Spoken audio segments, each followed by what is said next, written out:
Kepala Kantor Cabang Pembantu Bank BUMN ditemukan tewas pada Kamis 21 Agustus 2025. Jasad korban ditemukan di area pesawahan di Bekasi, Jawa Barat. Keluarga menuntut polisi mengusut tuntas kasus ini dan menghukum pelaku seberat-beratnya.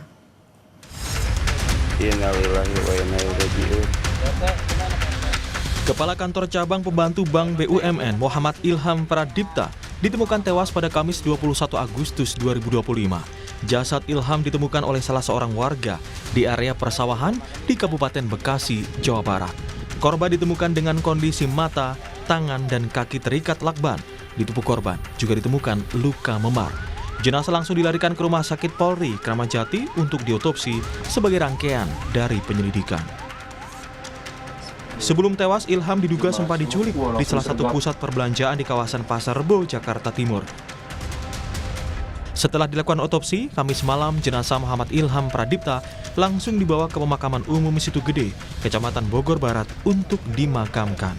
Ratusan pelayat yang sebagian besar rekan korban nampak ikut mengantar ke tempat peristirahatan terakhir. Usai pemakaman, istri korban berharap kasus ini segera terungkap dan pelaku dihukum berat. Diusut sampai tuntas sih, cepat nangkap pelaku, terus ketahuan motifnya apa, otaknya apa. Karena kan selama ini kita masih bertanya-tanya, kok kenapa bisa suami saya yang kata orangnya baik, kok bisa diperlakukan tidak baik gitu.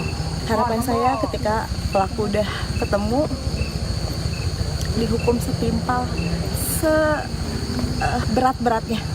Karena suami saya orang baik, tapi diperlakukan dengan cara tidak baik sampai kehilangan nyawanya.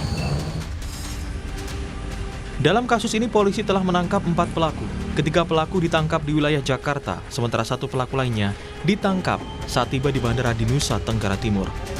Dikutip dari Kompas.id, Kepala Subdirektorat Reserse Mobile Polda Metro Jaya, AKBP Reza Fiardi Marabesi bilang, keempat pelaku penculikan adalah AT, RS, RAH, dan RW. Polisi menduga ada sosok pelaku lainnya yang menyuruh untuk menculik hingga membunuh korban. Kini polisi masih mendalami motif kasus ini dan memburu pelaku lainnya.